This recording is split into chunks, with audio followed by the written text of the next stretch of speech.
Anyway, going back. So, yun nga, yung part 2. Ano nga ba ulit yun?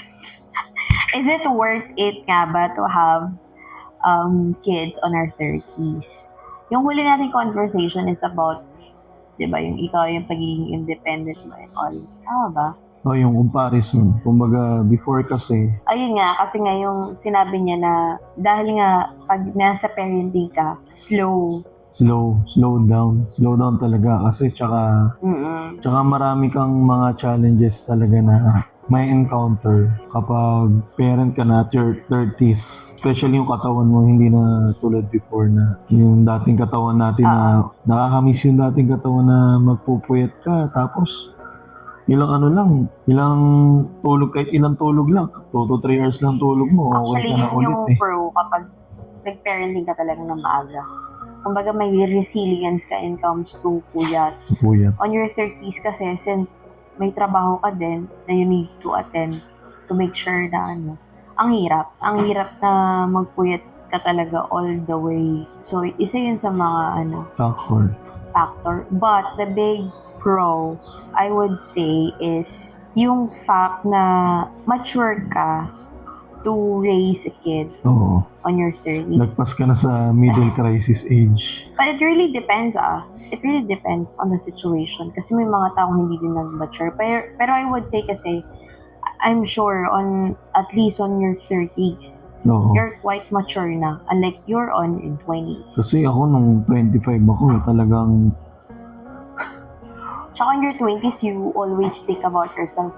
25, self. parang bumabagsak lahat ng buhay sa'yo na lahat ng hassle sa buhay, bumabagsak sa'yo. Parang, bakit wala ka pang ganito? Ba't wala ka pang ganyan? It's hard to move. Especially if you're... Nako-compare mo pa yung sarili mo sa ibang tao. Lalo na social media.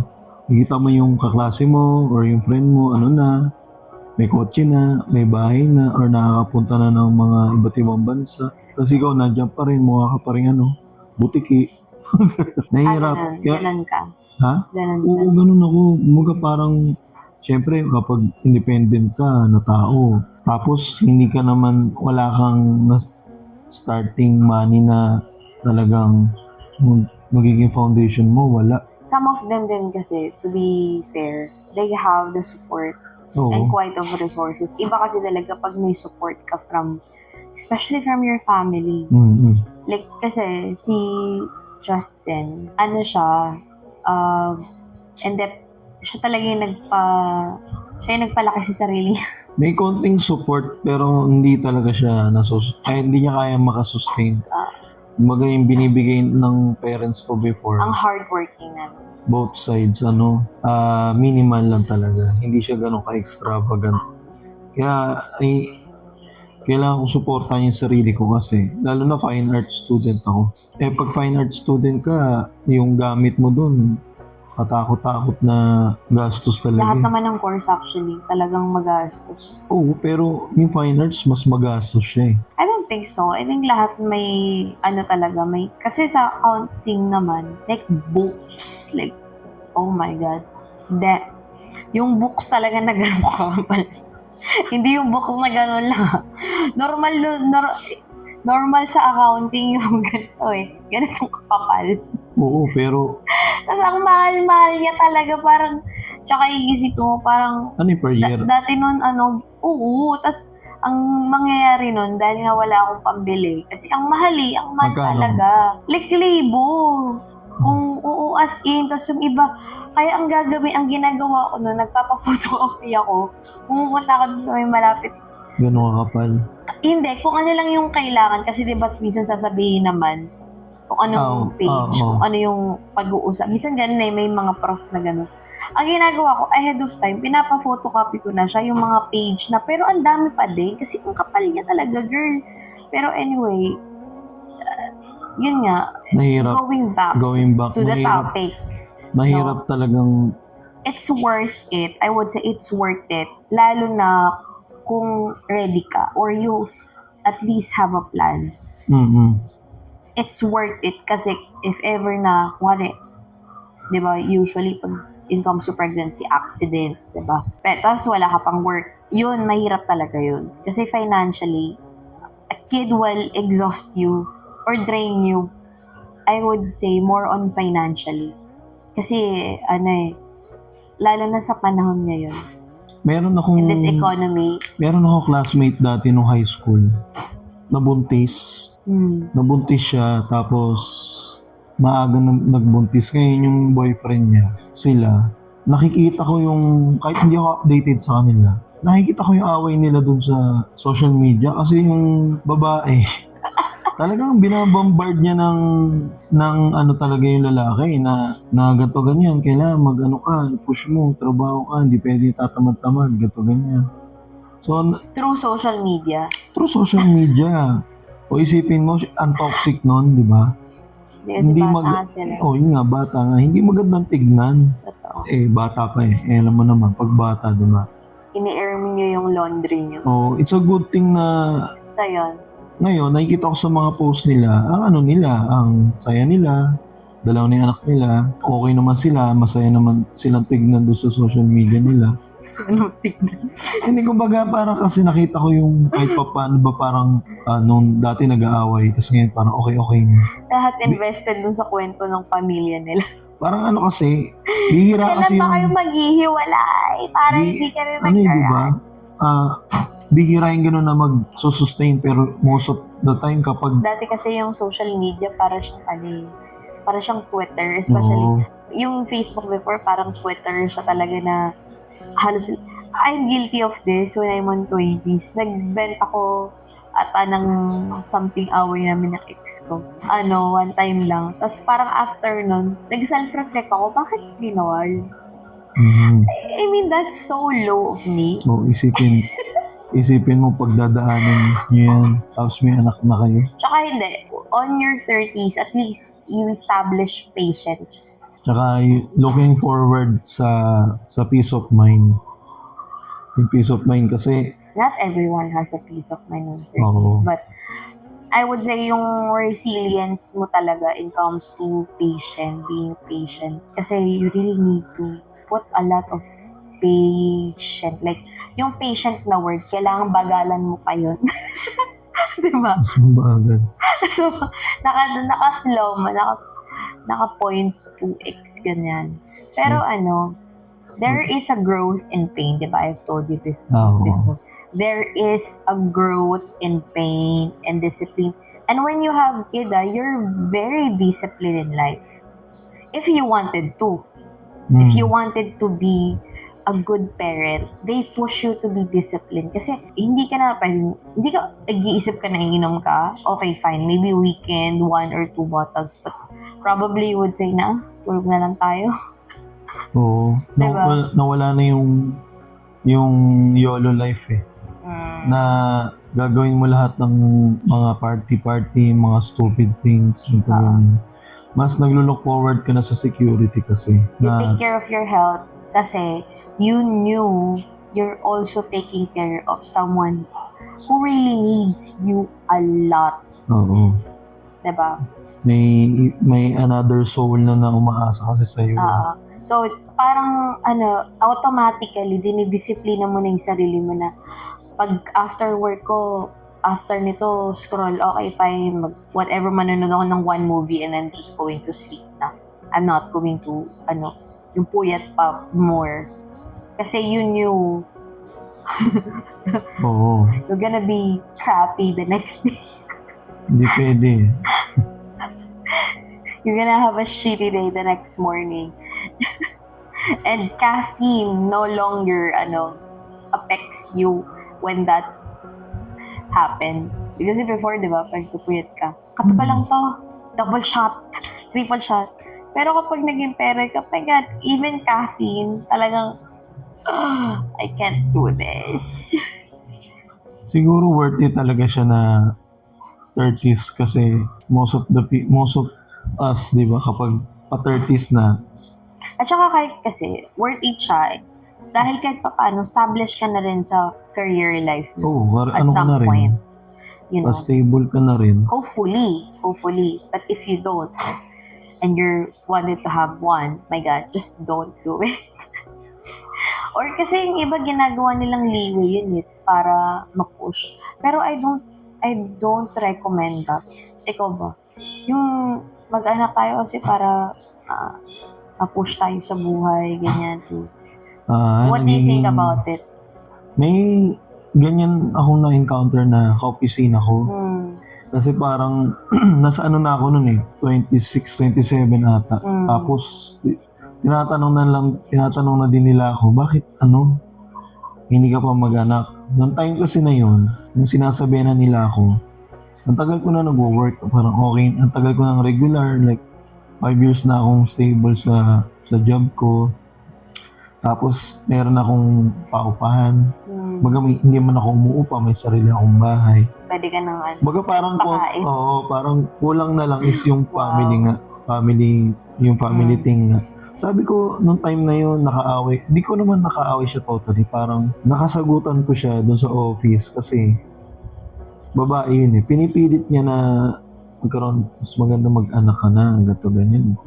Wala daw yung pinaka tumatak sa akin doon, wala daw mag-aalaga sa akin pagtanda.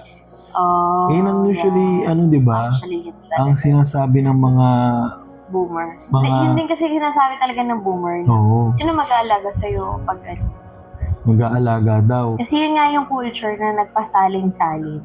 Ang sabi ko nun, kung mag-aanak lang ako para may mag-aalaga sa akin, di kumukuha na lang ako ng private nurse. Kasi mas magastos magkaroon ng anak, di ba? Ayun na kumuha ng private nurse. Isipin mo, palalaki mo, i-establish mo pa na... Oo nga, pero bakit kaya...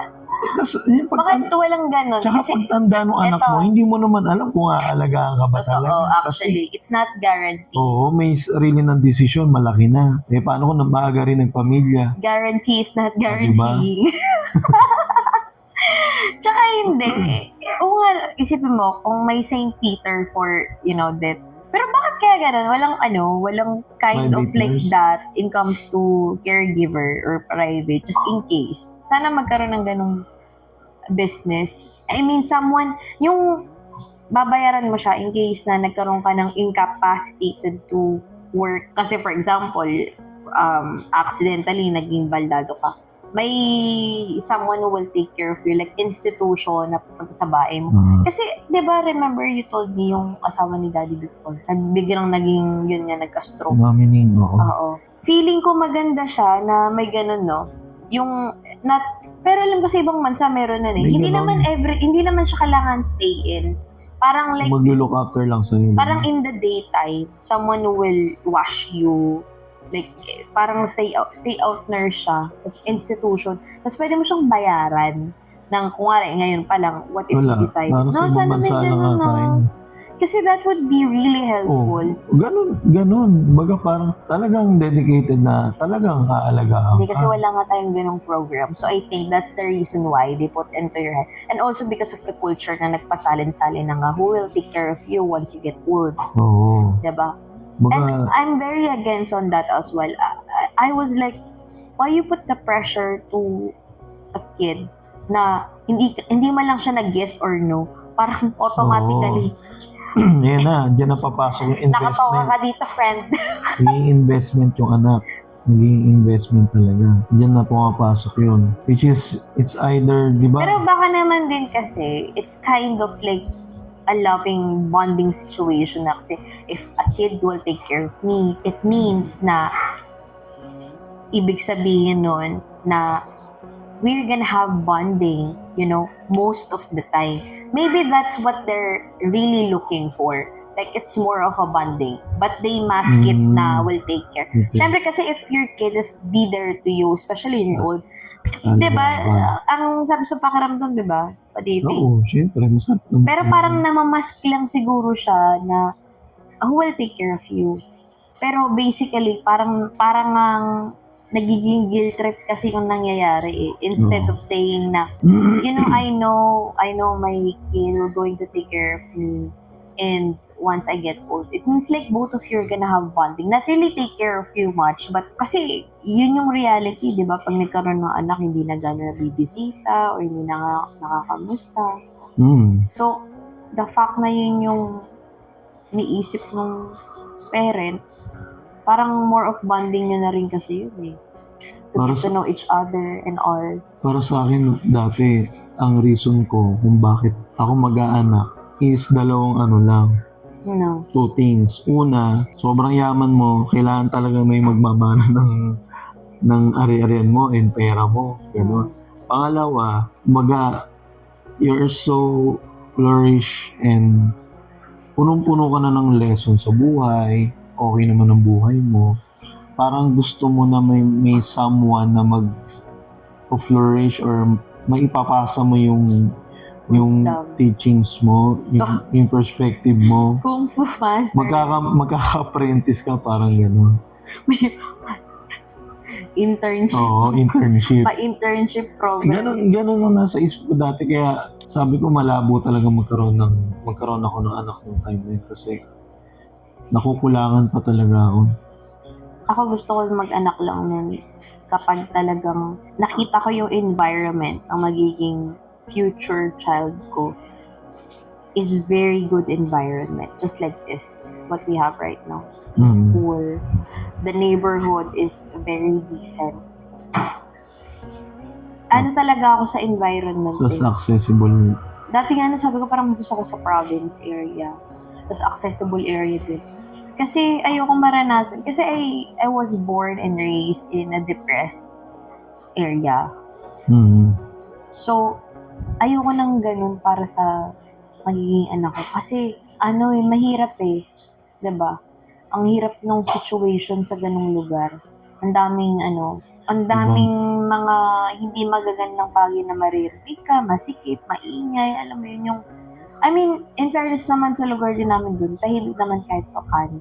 Pero still, may mga time talaga na nakakatakot kasi baka bigla ka na, yung lugar namin parang di ba magnanakaw yung mga snatcher pa dun sa lugar. Pero dahil nga kilala kami dun at nauna kami dun, matagal na kami, panong kopong-kopong. Kilala na kami at alam nila na wag yung gagalawin. Ganun yung, hindi naman siya condo style, pero alam mo yun, anak ni Edgar. Tama yung it will take a village to raise a child. Oo. Tama yung sinabi mo dati. Oo, talaga. Kasi kulang talaga yung maganda lang yung bahay mo. Yung lang kayo, intact lang kayo. Pero yun nga yung nakakalungkot ng kasi it takes a village, pero most of the time, it's just one or two. There's no village. The two of you is the village or one of you is the village kasi di ba tayo maswerte tayo kasi work from home tayo both. Pero hindi yun yung norm. Usually, isa yung nag-work, isa yung mag-aalaga. So, kaya feeling ko doon nagkakaroon talaga ng gitgitan kasi parehas kayong blinded on each category. Unlike us, since both of us are providers and both of us are caregivers to our kid, we both see talaga na, so, this is what happens. We both understand. So, kung ikaw muna dito, nag-iintindihan, hindi katulad nung napansin ko kasi yung mga away, pagod ka from work. Yung mga di ba yung nanay, ako nga dito. Usually talaga, kasi ang hirap eh. Ang hirap maging stay at home. I would say, yung pagkatrabaho sa labas, alam mo yan eh, ikaw, anong mas pipiliin mo? Like, hindi to yung kasama kasi you love our kid, of course, diba? Ano mas pipiliin mong mag-work sa labas ng on-site 8 hours tapos uwi ka sa bahay? Or yung talagang, ikaw yung talagang provider, ikaw, ano sa tingin mo? Or mag-aalaga ka ng bata 24/7? Para sa akin, diba? Like, in comes to, kung iisipin mo yung pagod, like ganun. Pagod percentage. Yung compare mo yung pagod. I-compare mo, anong mas bet mo? Siyempre, mas nakakapagod pa rin yung mag-alaga ng bata. Diba? Kasi nga, coming from him. He knows. Guys, listen to him. Okay, go. Hindi, mas nakakapagod pa rin mag-alaga ng bata kasi unpredictable kasi. Wala siyang sistema na hindi ka naman pwedeng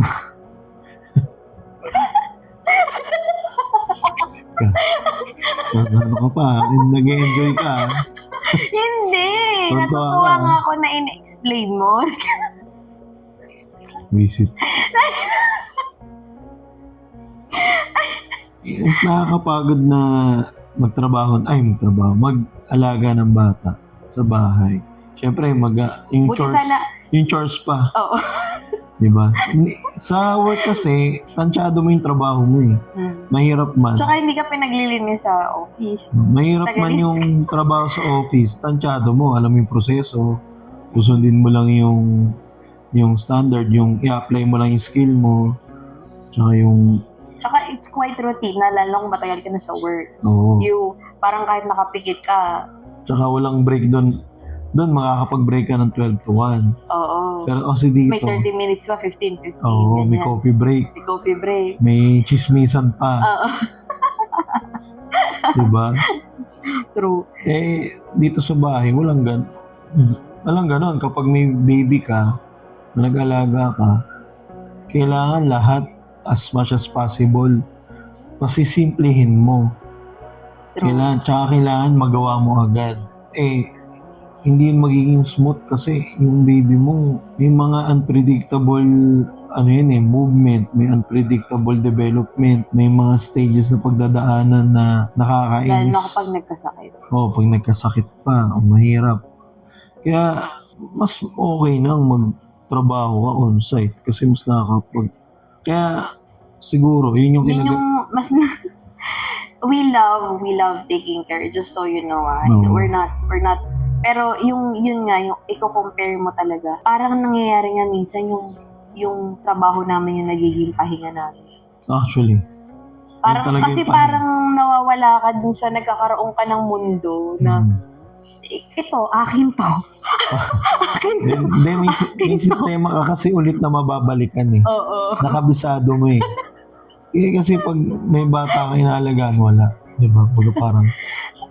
Parang, trip niya ngayon maglaro ng tubig. Temporary yung Tsaka 10 minutes lang.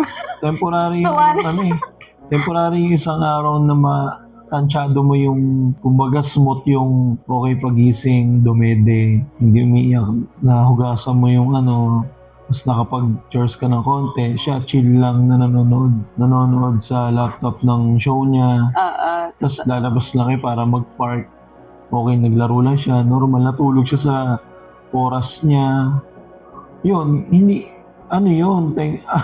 pag nangyayari yun, sobrang thankful ka talaga. Pero kasi once or twice or thrice a week lang nangyayari yun. The rest of the day, parang the rest of the day, magulo ulit. Roller coaster yung buhay mo. That's the reason why nagiging napupush ka to have resilience and to have a lot of patience in life. Especially kasi kami gentle parenting yung ginagawa namin. Yun ang kinaganda. So it's much harder. Pero we get used to it na eh. Yun ang kinaganda doon sa setup namin as a parent na pares kaming work from home. Pares kaming provider and caregiver. Kumbaga, mas naiintindihan namin parehas yung dilemma ng isa't isa. Kung ano yung sentiment niya, naiintindihan ko. Kung ano may sentiment ko, naiintindihan din niya. So, nag-giveaway kami doon. Mas madaling mag-giveaway. Oo. Wala nang rant na, bakit? Kasi usually pag hindi nga, doon naman talaga yung misunderstanding lang, miscommunication lang talaga. Most of the time, misunderstanding. Nagkakaroon kayo ng disconnect kasi pag hindi nagkaintindihan yung isa't isa, nagkaka-disconnect. Tapos, kunwari ako, nag-work ako sa, on-site. Tendency, hahanap ako ng taong makakausap. Doon nag-start yung parang nagkakaroon na kayo ng... pre. Oo, ganun pre. Ang toxic talaga niyan. Bahay. Iwanan mo na yan, pre. Oo, yung ganun. Asawa ko, ganito ganyan. No. Yan nagsisimula, di ba? Nakakuha ng demo nakakampi din. Di ba? Yung bawat isa, maghahanap sila ng comfort sa iba. It's either sa ibang tao, sa ibang kaysa sa isa't gawain. Isa. Basically, sikit pang mag-asawa. Hindi nangyayari. Nagkakaroon na ng cheat. O, di ba? Baka bila akong babae, ikaw bila kang Oo. Kumuha ng afam. Afam. Uy. So, yun yung dilemma usually. Kaya, Kasi sobrang, ang gusto kasi ng babae, iba eh. I would say, security. Number one. Especially, nagkaroon ng baby. Security talaga. Ang lalaki naman, ang gusto ng lalaki, comfort and care. Diba? Sisi. Nakakuha kay ng comfort. so yun ba? Next. So yun parang yun yung mga pros and cons ng having being a parent. Mabibuild ka talaga. Your kid, you think you're raising your kid, but the kid also Actually, raising you. Oo. Talagang pinalalaki ka ng anak mo.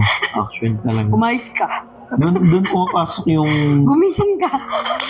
Doon ko naiintindihan na yung pala yung sinasabi nila na kapag na blessing yung pagkakaroon ng anak. Kasi blessing siya dahil nga madidisiplina ka talaga sa buhay. Lalo na sa part ng lalaki.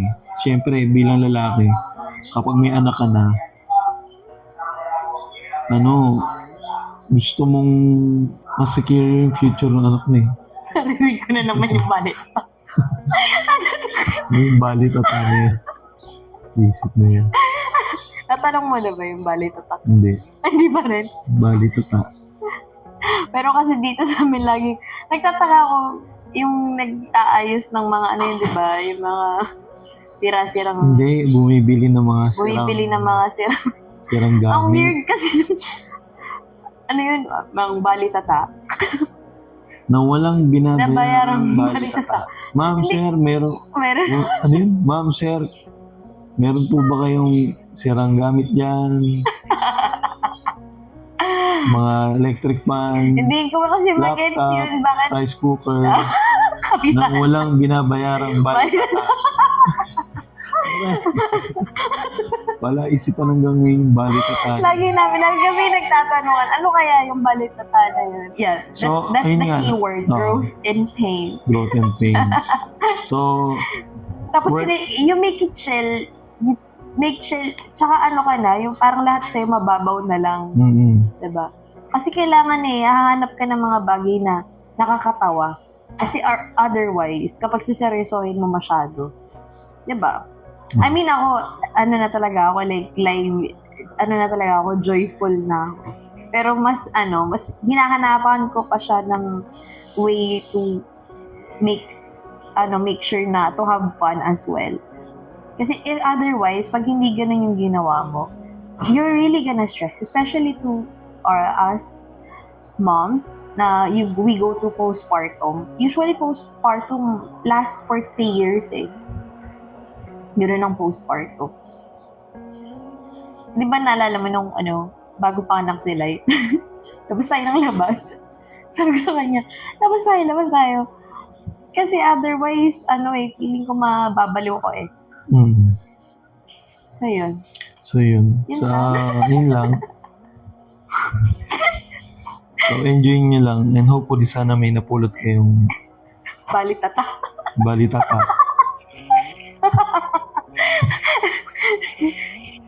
Hopefully yan. So, stay tuned for our next episode.